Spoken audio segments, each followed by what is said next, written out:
à toutes et à tous. Alors, nous sommes réunis aujourd'hui pour un nouveau webinaire proposé par la chaire UNESCO pour une culture de paix économique.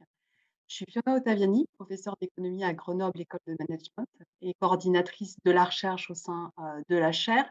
Et donc, je vais juste démarrer en vous indiquant quelques informations déjà pour ce webinaire. Donc, on est en direct, mais il y aura aussi un replay qui va être posté sur le site de la chaire.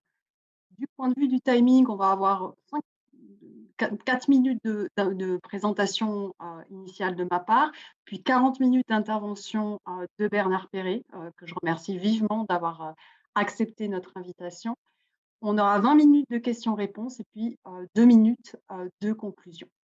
Alors, pour ceux qui le souhaitent, vous pouvez activer la traduction simultanée sur Zoom. N'oubliez pas aussi d'ouvrir le chat de la session, à la fois pour recevoir des informations, mais aussi pour poser vos questions qui seront ensuite reprises en fin de webinaire. Alors, aujourd'hui, nous avons le plaisir d'accueillir Bernard Perret. Bernard Perret est statisticien, économiste de formation, actuellement chercheur et essayiste après avoir exercé jusqu'en 2016 différentes fonctions dans l'administration.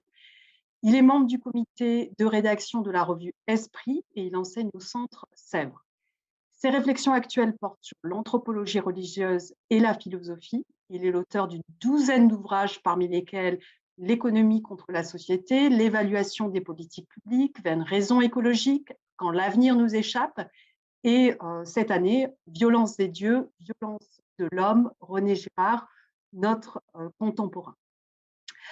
Alors, lorsque nous avons pris connaissance en fait de ce dernier ouvrage de Bernard Perret, donc intitulé Violence des dieux, violence de l'homme, René Girard, notre contemporain, il nous a vraiment semblé essentiel de l'inviter et notamment du fait d'un certain nombre de proximités que nous partageons avec lui.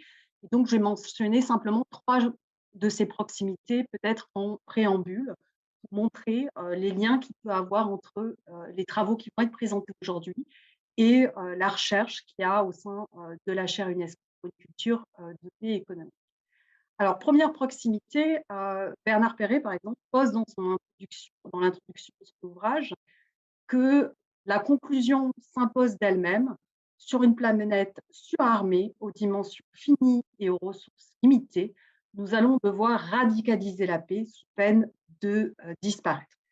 Or, en adoptant l'angle de l'économie, la chaire s'est précisément donnée comme ambition de participer à cette radicalisation de la paix face à une guerre économique qui se présente pour beaucoup comme une évidence et surtout comme une croyance destructrice, telle que le souligne par exemple Desjours. L'enjeu pour la chaire, c'est vraiment d'aller à la racine des sources de violence et de participer au développement d'une culture de paix dans le champ de l'économie. Mais la paix ne se résume pas à l'absence de guerre. Il n'est pas un Éden où tout conflit aurait disparu, ce qui m'amène au deuxième champ de résonance entre les travaux présentés aujourd'hui et les nôtres. Là où nous disons dans la chaire paix économique que la paix économique est une création continue qui ne peut ni se résumer dans la conception libérale d'un équilibre automatique lié à une forme d'harmonie sociale, ni à une résolution des contradictions orientées vers la fin de l'histoire. Gérard, comme le souligne Bernard Perret, donne des clés assez irremplaçables pour comprendre que la paix est toujours précaire et les humains sont incapables de s'unir sans faire la part du feu.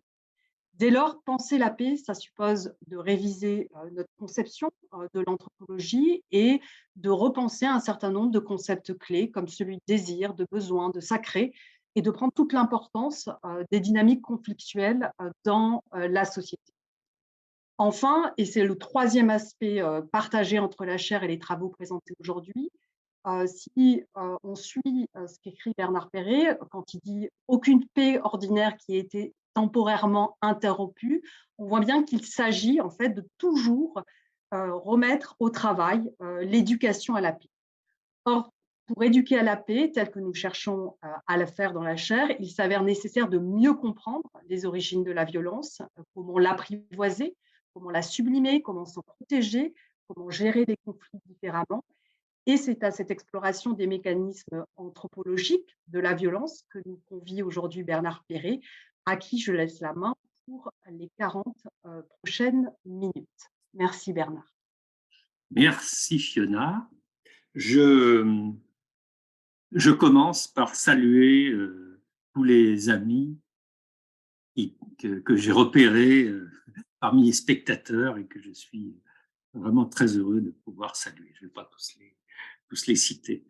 Euh, bon, donc la production de Fiona a bien introduit le sujet. Donc, mon but, c'est de fournir des clés d'intelligence de la violence avec évidemment la conviction que pour construire la paix, il faut évidemment savoir à quoi la paix s'oppose. Ça me paraît effectivement assez clair.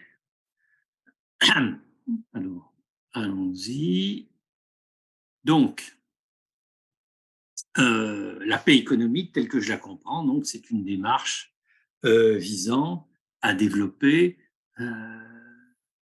la vigilance des acteurs économiques à l'égard des relations humaines dans le monde économique et avec une posture critique à l'égard des idéologies qui voient la violence comme un mal nécessaire, comme la contrepartie de tous les bienfaits du marché et comme un inconvénient secondaire par rapport à une forme d'harmonie sociale globale qui serait la conséquence inéluctable du développement des relations économiques.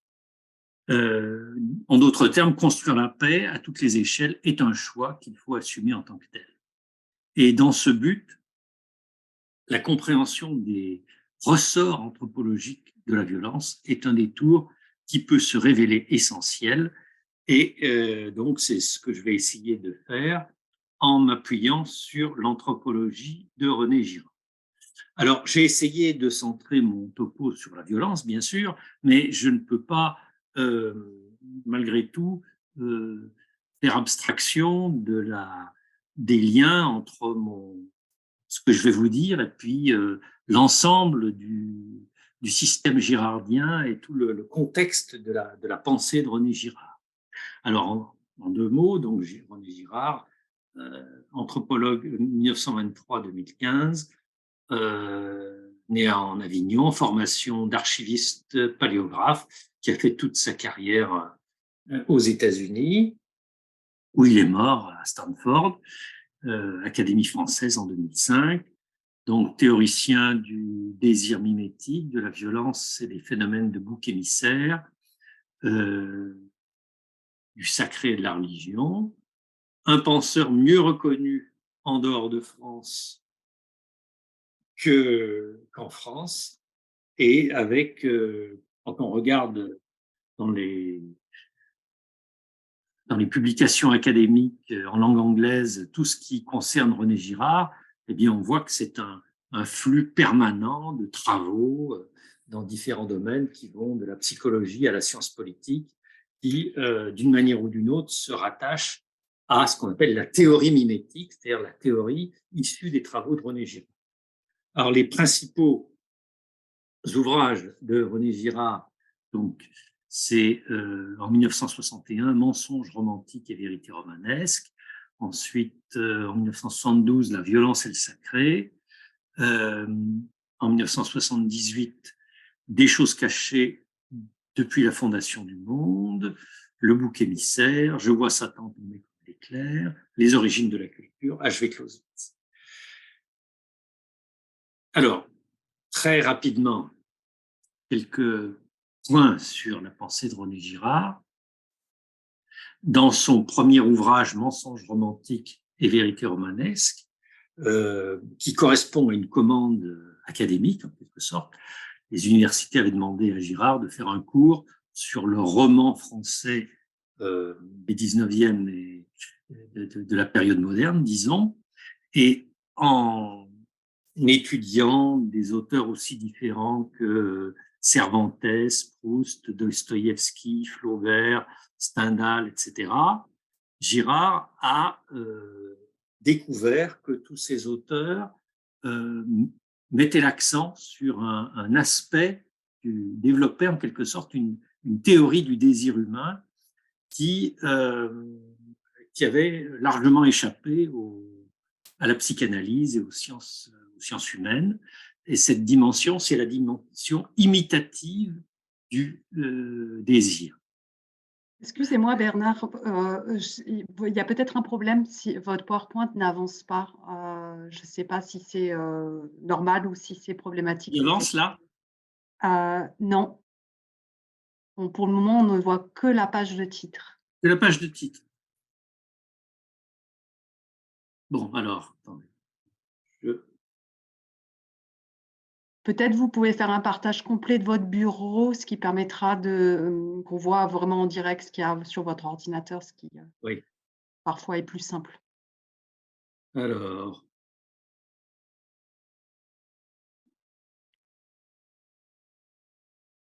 j'arrête le partage.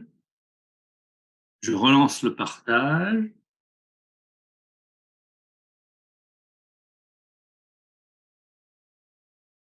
Qu'est-ce que vous voyez à l'écran là? On voit une photo. Ah voilà. Et là, vous voyez, là, ça marche, là, comme ça. Oui, Oui, ça fonctionne maintenant. Voilà. Il faut que je le fasse en plein écran, c'est mieux. Et là, ça fonctionne? oui, très bien, oui, oui. Bon, ben voilà, c'est bien.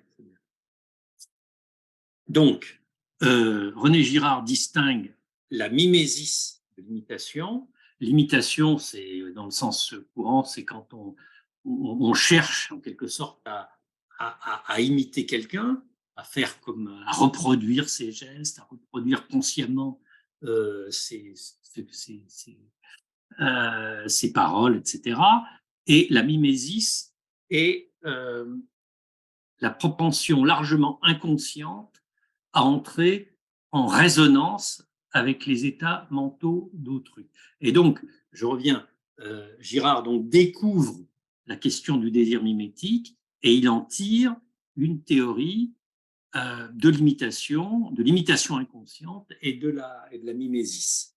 Et cette découverte qui a été en quelque sorte réalisée sur la base d'un travail de critique littéraire, en quelque sorte, a été confirmée dans les années 1990 par les découvertes des neurologues de l'université de Parme en Italie qui ont découvert les neurones miroirs. Alors, les neurones miroirs, c'est un réseau de neurones qui s'activent de la même façon quand on observe ou imagine une action et quand on l'exécute. Donc, les neurones miroirs donnent un fondement scientifique, en quelque sorte, à l'idée sur laquelle Girard avait beaucoup insisté, qui est la dimension intersubjective des phénomènes psychiques, de la violence, des pulsions violentes et également du désir.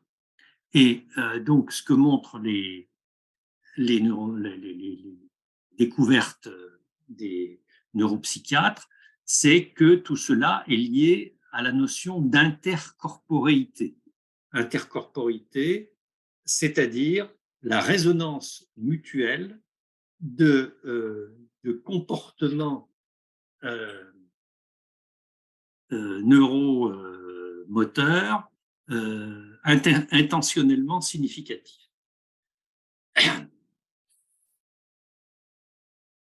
C'est-à-dire que nous sommes en communication les uns avec les autres de manière inconsciente à travers le partage de nos intentions, à travers la compréhension de nos intentions, à travers la communication gestuelle et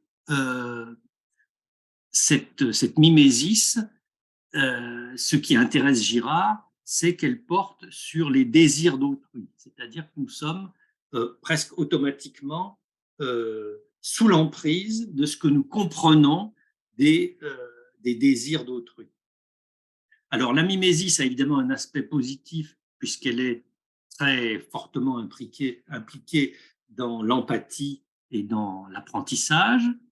Et et là, un versant négatif qui est le désir mimétique, les rivalités et la contagion de la violence. Alors, pour illustrer cela, je vais essayer de vous passer quelque chose que je vais...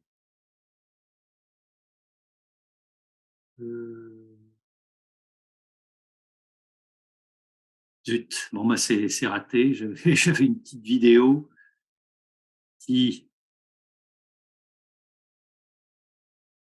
Bon, bah, tant pis.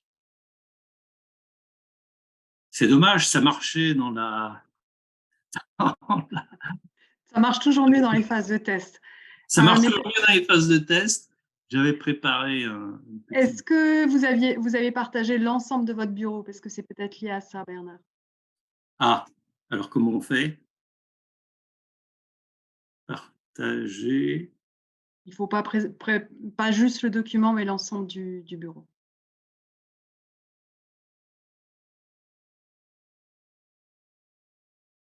Ah, zut. Bon, bah, tant pis, hein. C'est pas grave. C'était amusant, mais bon, on s'en passera. C'était une illustration à travers ça montrait deux jeunes enfants qui commençaient à jouer ensemble, le plus jeune imitant le plus petit, et puis au bout d'un certain temps, le plus jeune veut s'emparer d'un objet avec lequel joue le plus grand, et puis ça dégénère, et ils finissent par se battre. Voilà, c'était une illustration assez basique, au fond, de l'idée que le désir mimétique génère la rivalité et potentiellement la violence. Bernard, si je puis me permettre, je viens d'essayer de permuter la vidéo et l'écran partagé. Donc, peut-être que maintenant, ça fonctionne, si vous voulez réessayer. Non, mais je ne le vois pas, là, c'est ça qui me... Je ne le vois plus sur mon... C'était une proposition. Oui, oui, non, bon, allez, laissons tomber.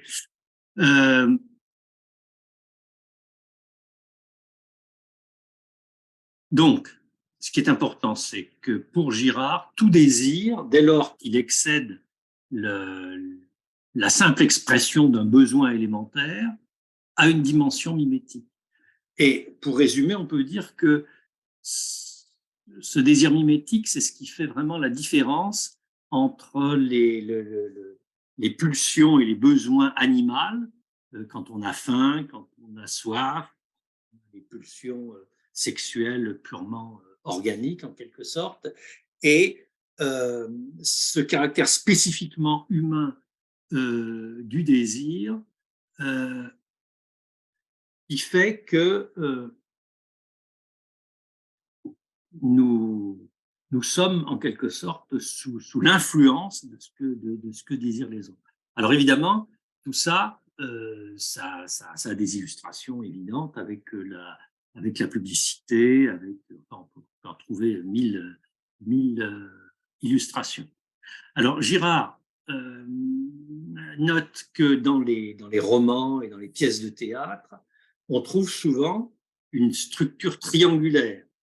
C'est-à-dire que entre le sujet désirant et ce qu'il désire, et l'objet de son désir, compris dans le domaine des relations amoureuses, il y a un médiateur, un tiers dont le sujet imite le désir.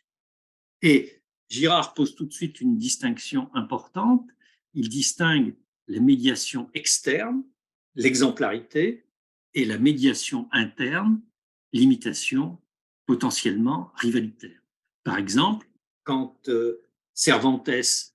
Don Quichotte imite les chevaliers, les héros de chevalerie, Amadis de Gaulle, par exemple, eh bien, il les prend comme exemple, mais évidemment, ce ne sont pas des rivaux. En revanche, quand Proust décrit les mœurs, les jalousies, les rivalités, son propre désir d'être invité dans les salons aristocratiques, il est bien dans le domaine de la médiation externe, c'est-à-dire un domaine où on est pris dans des rapports d'imitation avec nos pairs, avec les gens qui sont sur le même niveau que nous, et cette imitation devient potentiellement rivalitaire. Alors, des illustrations, la publicité, les influenceurs, les réseaux sociaux. Je vais montrer après des diapos qui font référence à des choses plus positives, le yoga du rire, le gangbang, les nudges, et puis quelques observations tirées de la vie quotidienne. Je prends toujours l'exemple du plateau de fromage. Vous arrivez à la fin d'un repas, vous avez déjà trop mangé, et vous n'avez pas forcément besoin de manger du fromage.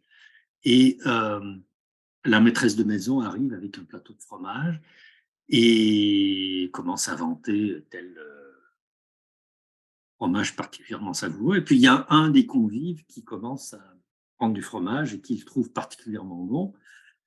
Et il y a beaucoup de chances pour que vous suiviez son exemple et que vous-même preniez du fromage. Alors ça, c'est le yoga du rire. C'est une utilisation tout à fait positive de l'intercorporéité dont j'ai parlé tout à l'heure.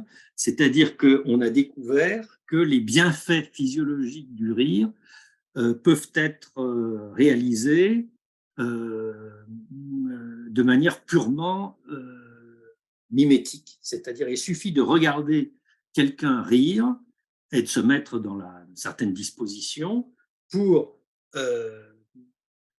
rire soi-même, et que ce rire produise sur l'organisme les mêmes effets positifs que si vous avez entendu une histoire drôle.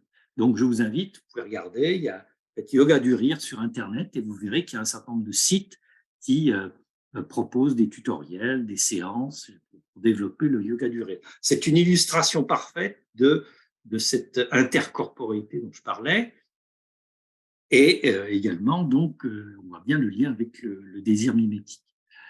Ça, c'est une autre pratique qui a été développée par les Coréens du Sud pendant la pandémie.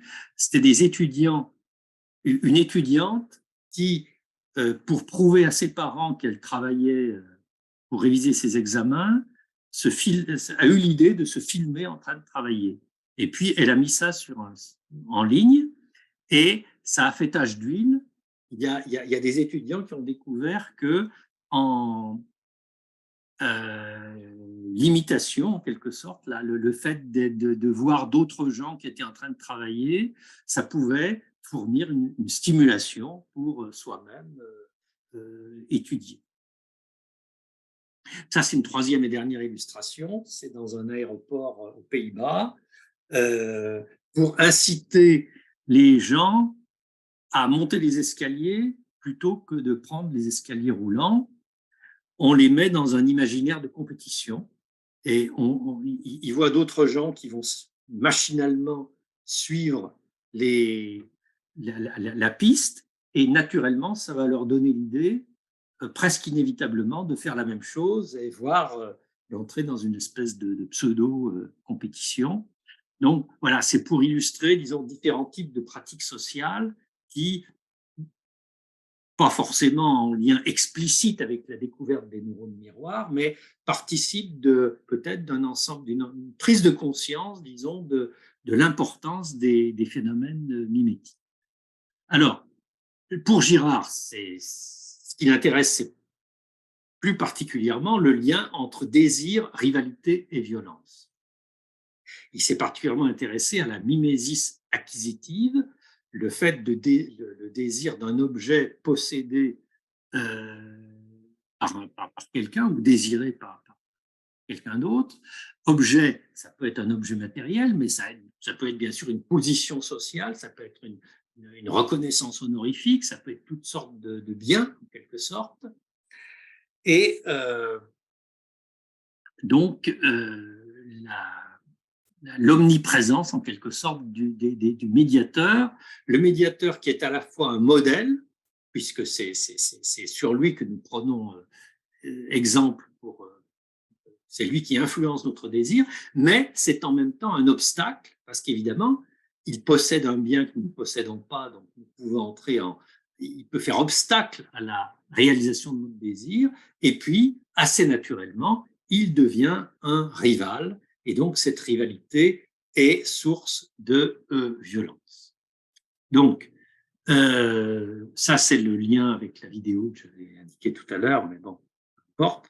Donc, pour résumer, on arrive à ce constat troublant qui est que ce qui nous permet de vivre ensemble, d'aimer, d'apprendre les uns les autres, d'être reliés par des liens de compréhension et d'empathie, est aussi ce qui rend la violence humaine presque inévitable et dévastatrice à cause de son caractère mimétique. Alors, je vais maintenant assez vite sur les conséquences qu'en tire Girard sur sa théorie du sacré et de la religion.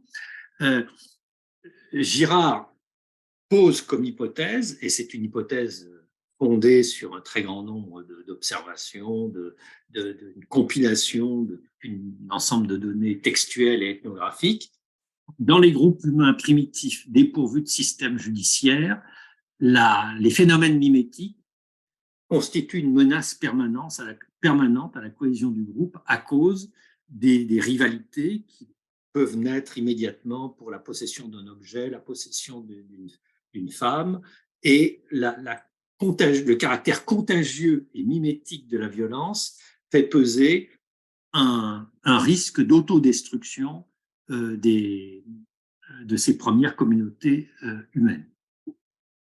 Et confrontés à la violence mimétique, les premiers humains ont découvert empiriquement l'effet unificateur, l'effet pacificateur et unificateur d'événements cathartiques aboutissant au meurtre collectif ou à l'expulsion d'une victime, qu'ils appellent la victime émissaire, et ils ont ensuite découvert qu'ils pouvaient reproduire les effets protecteurs du processus victimaire en mimant la résolution spontanée de la crise mimétique.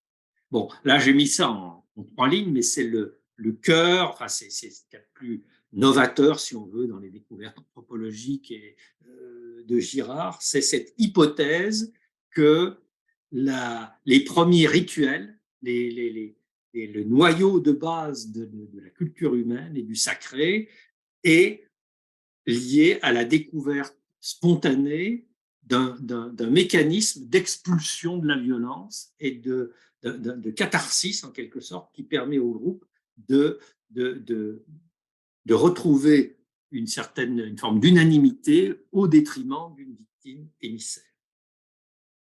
Alors, ensuite, Girard montre que les tabous et les interdits sont des règles qui visent à éviter, qui sont d'abord à interpréter en termes de prévention des situations génératrices de rivalités violentes. Par exemple, le tabou de l'inceste, c'est un moyen pour éviter les rivalités au sein d'un clan autour de la possession des femelles. Et les mythes d'origine gardent mémoire de la catharsis fondatrice, et ça, c'est une grande partie du travail de Girard, c'est un travail sur les textes pour montrer que des mythes aussi différents que des mythes d'Amazonie ou le mythe d'Oedipe, etc., portent en réalité la trace de cette catharsis fondatrice et du rôle des boucs émissaires dans l'unité et dans la paix d'une société. Et ensuite, il montre que les religions sont nées de processus complexes de divinisation des victimes émissaires par sublimation de leur action mystérieusement bénéfique. Donc, la culture humaine, dans son ensemble, procède du sacré et donc de la violence à travers tout un processus de rationalisation et de moralisation des rites sacrificiels, à travers le développement du système légal et judiciaire qui, en quelque sorte, réalise le monopole, développe une forme de monopole de la violence légitime qui est l'héritière du sacrifice, parce qu'on peut voir, si on suit Girard, le sacrifice comme la première forme de monopole légitime de la violence. Et depuis son origine, la littérature, et par exemple les tragédies grecques, témoignent d'une réflexion conduisant à une prise de distance à l'égard des récits mimétiques et d'une tentative, en quelque sorte, pour sortir du sacrifice et remplacer le sacrifice par des formes plus rationnelles et plus humaines, en quelque sorte, d'ordre social. Mais pour Girard, malgré tout, les hommes ne peuvent contrôler leur violence que par des moyens qui eux-mêmes conservent quelque chose, en quelque sorte, du sacrificiel. Par exemple, la justice qui a un aspect évidemment sacrificiel, c'est tout à fait évident avec la peine de mort, la compétition économique, le sport, les réseaux sociaux, etc., tout ce qui constitue notre société de compétition, on peut l'interpréter comme un moyen pour contrôler, endiguer la violence, mais malgré tout au prix de certaines formes de violence, puisque toutes les formes de compétition éventuellement font des dégâts. On voit bien que la compétition économique. Alors je passe très vite sur la singularité judéo-chrétienne, parce que ça nous envoie sur tout un pan de la réflexion de Girard que ce n'est pas le lieu de développer ici, mais disons en deux mots, pour Girard, les récits de la passion du Christ dévoilent la logique sacrificielle d'expulsion violente en racontant pour la première fois la mise à mort d'une victime émissaire du point de vue de cette victime. Et donc, la révélation judéo-chrétienne peut être vue comme la révélation du fondement violent et sacrificiel des sociétés humaines. Mais Girard ne se limite pas à la singularité judéo-chrétienne, il montre aussi que tous les grands textes de la culture mondiale, de la littérature ou de la sagesse religieuse témoignent d'un certain effort pour comprendre et pour apaiser les mécanismes de la violence. Mais pour Girard, la singularité du judéo-chrétien, c'est d'avoir mis ce dévoilement au cœur même de son message. Alors, maintenant, quelques leçons pour conclure. Premièrement, être conscient de l'omniprésence des rivalités. La rivalité entre les individus est inscrite dans la structure même du désir, et ce qu'il y a de plus humain et de plus créatif dans le désir est aussi souvent ce qui est le plus dangereux.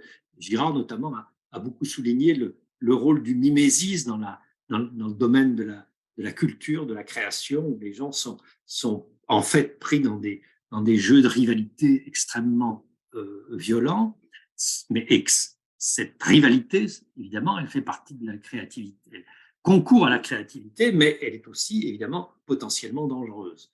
L'autre est toujours susceptible de devenir un modèle et un obstacle pour le désir, et donc un rival. Donc, premièrement, avoir conscience de l'universalité de ce mécanisme.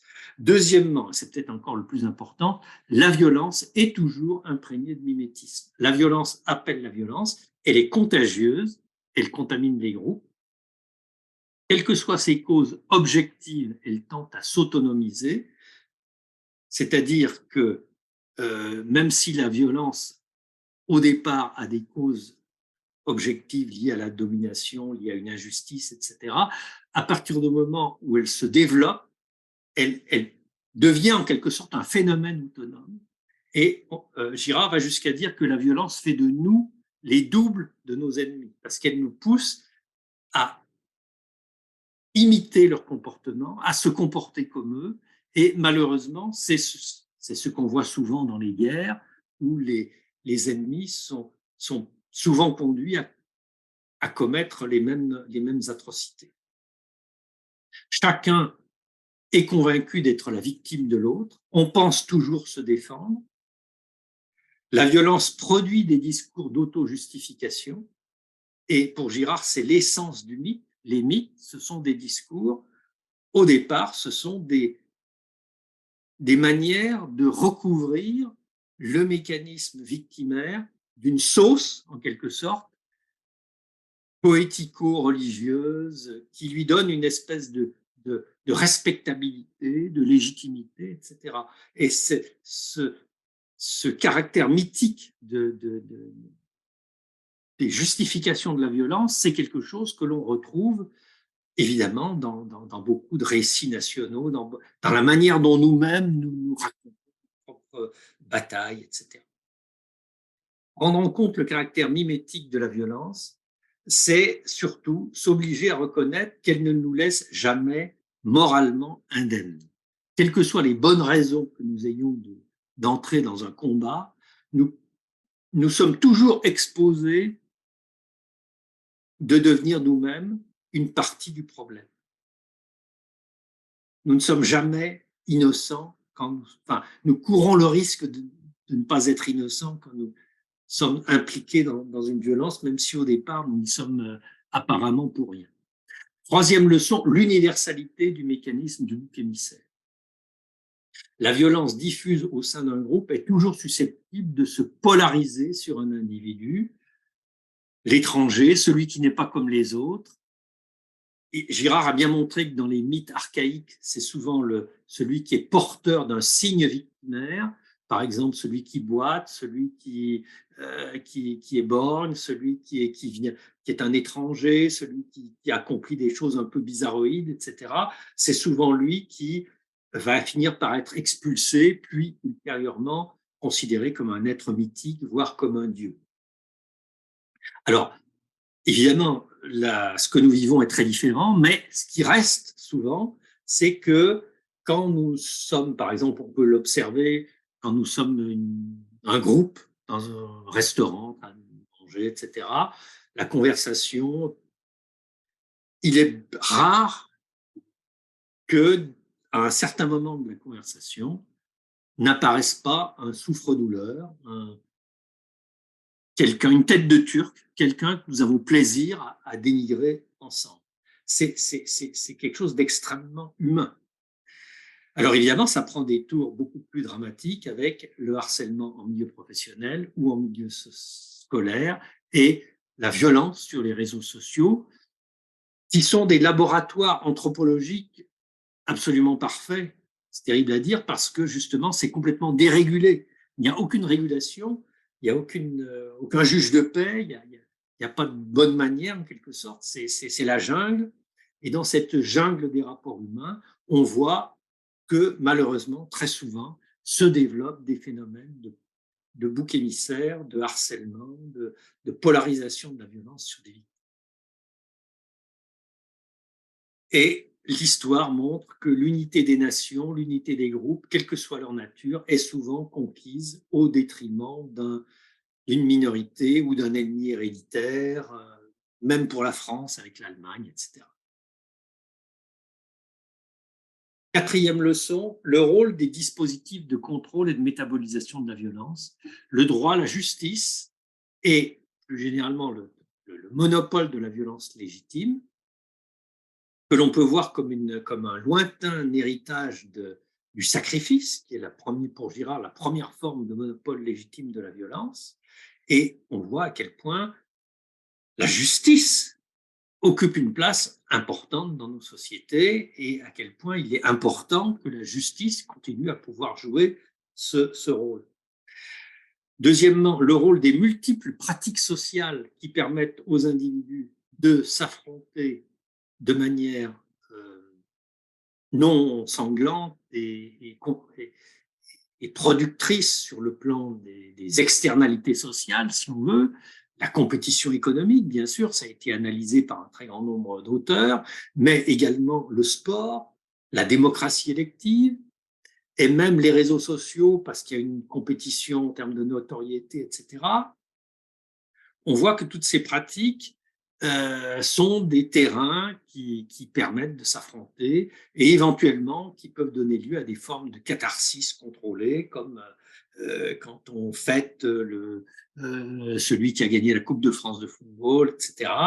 Et qui sont des moments d'unanimité qui permettent temporairement de trouver une certaine forme d'unité et d'expulser la violence.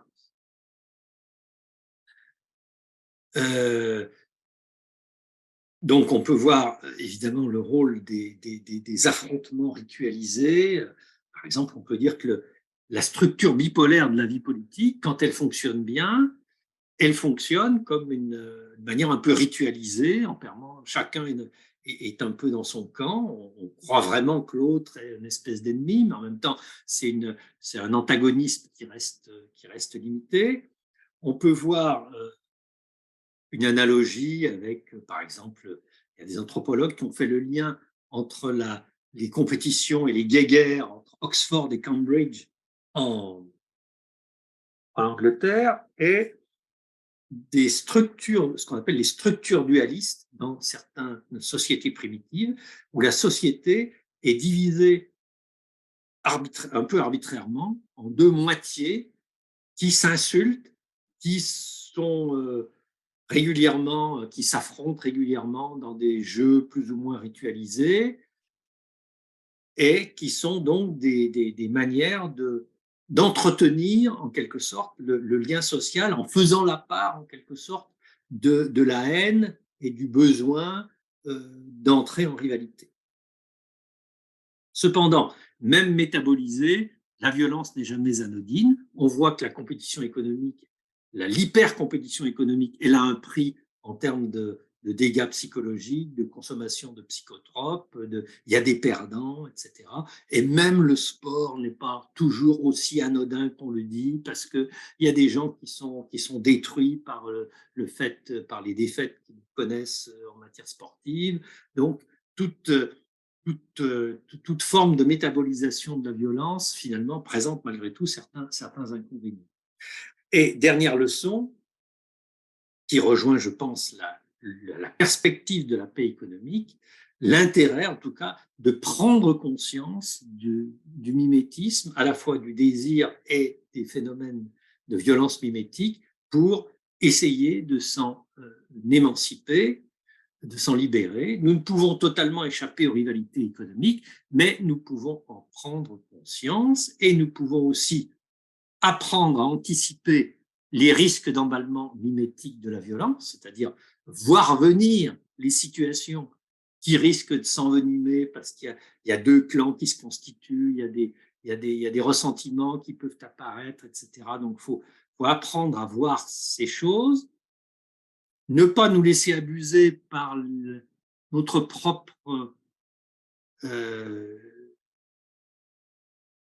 appétit pour des discours qui justifient les, les combats que nous menons et qui justifient éventuellement la violence, et qui évidemment conduisent naturellement à ce qu'on appelle le complotisme, etc. Se donner comme exigence de débusquer et de dénoncer les processus de harcèlement et plus généralement de stigmatisation, donc voir venir aussi les potentiels boucs émissaires pour les protéger, et enfin cultiver des formes positives de mimésis, l'admiration, l'émulation, la coopération fondée sur la paix et sur l'empathie. Alors l'émulation, c'est quand par exemple, les chercheurs sont à la fois sont en compétition, quand des gens qui font des recherches, par exemple pour guérir le cancer, etc. Bon, il y a éventuellement de la compétition, mais cette compétition, elle est secondaire en quelque sorte par le fait qu'on a un but commun et que l'important, c'est d'atteindre ce but commun. Et je termine par la couverture de mon livre. Voilà. Merci beaucoup, Bernard. On a déjà quelques questions qui ont surgi dans le chat et vu qu'on n'a pas énormément de temps puisqu'on va clôturer bien à l'heure à 45 le webinaire, je vais laisser la place à ces questions-là quand bien même j'en aurai de mon côté. On avait une première question d'Ismaël Almoudi qui dit « Merci pour cet excellent résumé de la violence mimétique chez Gérard. Vous expliquez très bien comment Gérard aide à déchiffrer les phénomènes de violence subjective lorsqu'un ou des sujets violents sont identifiables. Mais comment la pensée de Gérard peut-elle nous aider à déchiffrer les phénomènes de violence structurelle, c'est-à-dire lorsqu'aucun sujet violent n'est clairement identifiable, par exemple, lorsqu'une personne racisée se voit refuser des entretiens d'embauche, quand son dossier locatif est rejeté, quand un policier souriant impose un énième contrôle d'identité, lorsqu'une personne en fauteuil roulant doit peiner dans le métro. Ce que je vous propose, Bernard, c'est peut-être de vous donner déjà un certain Oui, nombre de questions et ensuite que vous puissiez répondre dans un même mouvement. On avait une deuxième question d'Hélène Duclos qui nous dit une solution, donc on est plutôt sur le volet comment on dépasse, une solution serait de prendre de la distance vis-à-vis du désir et du mental, ce que propose la méditation, une solution à la violence, point d'interrogation. Et peut-être qu'on peut prendre ensuite la question de Vanessa. Oui, merci Fiona. Moi, j'avais une question en lien avec, on va dire, l'hyper-compétition qui se joue entre les entreprises. L'approche gérardienne s'applique généralement et prioritairement à l'individu, mais on constate dans la revue littérature qu'il existe un mimétisme organisationnel et managérial. Et enfin, moi, j'ai une formation de généraliste, gestionnaire généraliste, et on m'a appris que les stratégies des entreprises sont historiquement bâties et construites sur des facteurs de différenciation, sur des avantages comparatifs et concurrentiels basés sur on va dire, sur une proposition de valeur unique. Et il me semble qu'il y a là un paradoxe troublant. Est-ce que vous pouvez nous éclairer sur ce point? Merci. Répétez la fin de la question, parce que je suis pas sûr, c'est sur le… Oui, il me semble qu'il y a un paradoxe qui interpelle entre le fait que les entreprises pourraient être appelées à être dans l'imitation et pour Oui, autant, elles adoptent des stratégies de différenciation. Voilà, donc c'est juste l'articulation entre les deux oui, qui me pose problème, enfin, ou en tout cas qui d'accord. m'interroge. Je veux Merci. bien peut-être rajouter une toute petite question au lot des questions qui ont déjà été posées, si certains participants aussi veulent le greffer, parce que je pense qu'on aura le temps que d'une série de réponses, donc autant en poser plusieurs. Je m'interrogeais quand même très largement, enfin, c'est une question quand même qu'on a de manière récurrente au niveau de la chaire UNESCO pour une culture de paix économique, où on a quand même de grandes discussions sur les concepts de désir et de besoin. Notamment parce que toute une partie du champ de l'écologie va sur interroger qu'est-ce que c'est les besoins, est-ce que c'est assimilable simplement au désir, tout comme l'a souvent fait la théorie économique, ou est-ce que les besoins, c'est quelque chose d'assez universel, partagé, ce qu'on retrouve chez des auteurs contemporains comme par exemple Max Neef, avec l'idée qu'il y aurait bien quelque chose de distinct entre les besoins et les désirs et qu'il s'agirait justement pour limiter, par exemple, la violence du système économique, les violences à l'égard de la nature aussi, de re-questionner et de redifférencier, de reprendre conscience de la différence entre désir et besoin. Et c'est vrai que j'ai l'impression que cette notion est peu présente, la notion de besoin chez Girard, et j'aurais bien aimé avoir votre éclairage là-dessus, parce que je sens qu'on est quand même beaucoup sur cette question des besoins, et notamment, c'est quand même un des concepts clés aussi de tout le champ de la communication non violente, qui parle par ailleurs assez peu des désirs. Donc, D'accord. Alors, la violence structurelle, de toute évidence, Girard n'en parle pas beaucoup. Et c'est dans mon ouvrage, est un ouvrage à la fois qui rend justice, enfin qui développe et qui se place dans le sillon de Girard, si on veut, mais qui développe en même temps des points de vue critiques, en tout cas qui essaye de montrer ce qui est non dit, enfin, tous les non-dits de sa théorie. Et parmi ces non-dits, il y a évidemment le fait que la violence n'est pas purement un phénomène mimétique et rivalitaire, et que il y a des situations, il y a des structures de violence, il y a des situations de domination, et c'est vrai que Girard n'en parle pas beaucoup, sinon pour dire que même quand une violence est justifiée par une cause réelle de domination, etc., quand elle se développe, elle prend presque nécessairement un caractère mimétique en tant que, quand un conflit, en quelque sorte, s'organise, se développe, la dimension mimétique intervient. Mais néanmoins, il faut évidemment ne pas se limiter à ça si on veut.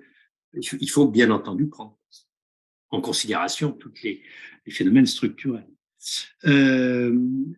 Alors, la question d'Hélène sur prise de distance, méditation, oui, bien sûr. Et ça, Girard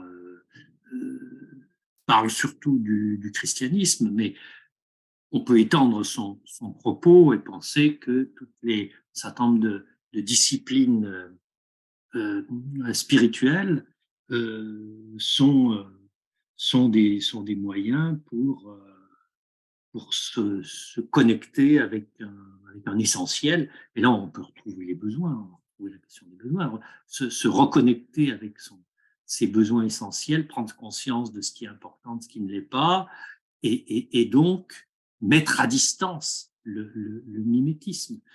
Ça me paraît une discipline tout à fait nécessaire, hein, une utilité évidente de la méditation. Prendre conscience du fait que des choses qui nous paraissent absolument nécessaires, liées à notre moi le plus authentique en quelque sorte, sont en fait des choses qui nous ont été suggérées soit directement par quelqu'un avec qui nous sommes en contact, soit des héritages de frustrations mimétiques subies dans notre enfance. Bon, je pourrais donner des exemples, mais ça serait en rapport avec ma propre expérience. J'ai pris conscience du fait que des choses qui me paraissaient tout à fait liées à mes goûts personnels et à mes propres aspirations étaient en fait beaucoup plus liées que je ne le pensais à des frustrations, à des choses que j'avais vu faire à d'autres et que je n'avais pas pu faire dans mon enfance, etc. Mimétisme organisationnel, oui. Mimétisme collectif, plus généralement. Girard est parti du mimétisme individuel, mais dans ses derniers ouvrages, il a parlé des problèmes, notamment du terrorisme djihadiste, et il en a esquissé une interprétation mimétique à travers la rivalité culturelle entre le monde arabo-musulman et l'Occident, qui est un modèle, mais en même temps un obstacle. On est typiquement dans une situation imitez-moi, mais je ne vous permets pas de me dépasser. Et donc, on voit bien la situation où quelqu'un vous dit je suis le modèle, faites comme moi, mais je vous préviens, vous ne serez jamais à mon niveau, je vais toujours m'arranger pour avoir un coup d'avance. Cette situation-là, évidemment, est une situation qui génère du ressentiment et de la violence. Alors, là, le lien entre différenciation et mimésis, alors ça, c'est subtil parce que, par exemple, si on prend le cas de la publicité, on voit que le message publicitaire, ça consiste parfois à mettre en évidence la singularité, à dire faites acheter telle voiture, ça va vous distinguer, vous allez être en quelque sorte vous différencier des autres. Mais la valorisation de la différence, paradoxalement, c'est quelque chose qui s'intègre dans la rivalité mimétique. Une des façons de vivre et d'être dans la rivalité mimétique, c'est de chercher à tout prix, enfin, c'est de chercher à ne pas être comme l'autre, mais quelque part dans un imaginaire qui reste un imaginaire de compétition. Donc le lien entre différenciation, imitation et rivalité est en fait un lien dialectique assez subtil. Et pour finir, donc désir et besoin, je crois que la meilleure façon de comprendre ce que veut dire Girard et cette notion de désir mimétique, c'est, comme il le dit lui-même, c'est de dire que le mimétisme est une interférence avec les besoins et avec les pulsions. C'est-à-dire, il y a un premier niveau qui est que nous avons réellement des besoins plus ou moins objectifs et de manière plus ou moins nette. Là aussi, on n'est pas dans le tout ou rien, c'est plutôt une couche, en quelque sorte, qui s'ajoute, qui est celle du mimétisme. C'est-à-dire, à partir du moment où, dans le cadre de notre effort pour satisfaire nos besoins, il y a quelque chose qui s'ajoute, qui est que nous avons un modèle que nous voulons atteindre, dépasser, avec lesquels nous voulons rivaliser.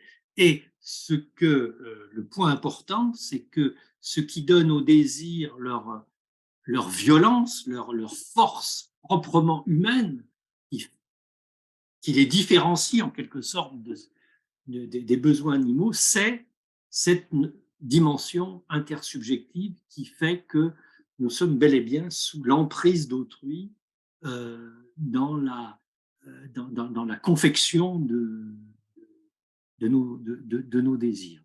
Alors, on parle de désirs, de besoins, mais il y a aussi, bien sûr, quelque chose qui est un peu différent.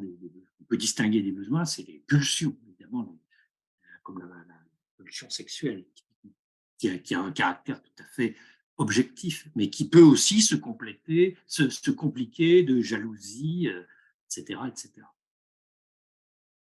Ce qui fait largement écho à une question qui a été posée, qui était Denis Marquet distingue le désir de la pulsion. Est-ce que cette distinction ne peut pas éclairer les deux phases du désir dévoilées par René Girard? Donc, je pense que vous avez apporté déjà quelques premiers éléments.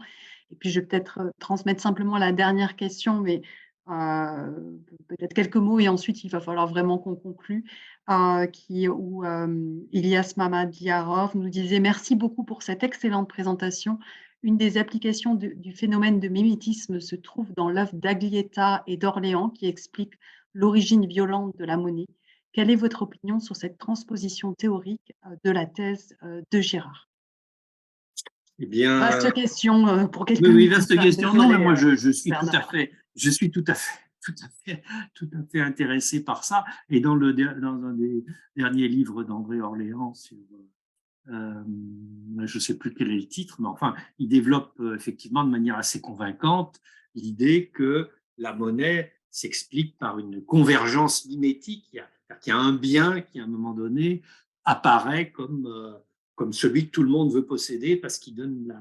Donc, dans la légitimation de la monnaie, il y a ça. Et puis, bien sûr, aussi dans le fonctionnement des marchés, les marchés financiers. Les marchés financiers, il y a des bulles spéculatives qui ont évidemment un caractère mimétique. On va devoir clôturer malheureusement ce webinaire. Un immense merci Bernard pour tous ces apports. Donc, bien évidemment, le replay sera disponible en ligne. Je remercie aussi vivement toutes les personnes qui ont contribué à l'organisation de ce temps. Sandrine, Lucie, Manon, Vanessa, Dominique, Pierre-Yves, et j'espère n'oublier personne. Du coup, je vous remercie vraiment d'avoir assisté à ce webinaire qui était organisé par la chaire UNESCO pour une culture de pays économique. Et j'espère vraiment retrouver les personnes présentes lors d'un prochain webinaire, puisqu'on organise très régulièrement ce type de temps court d'échange pour se saisir de pensées qui me paraissent importantes. Donc, encore merci Bernard et bonne journée, bon après-midi à toutes et tous. Merci à tous mes amis qui sont. Merci Bernard pour ce magnifique webinaire. À bientôt. À bientôt, au revoir. Merci, au revoir. Merci.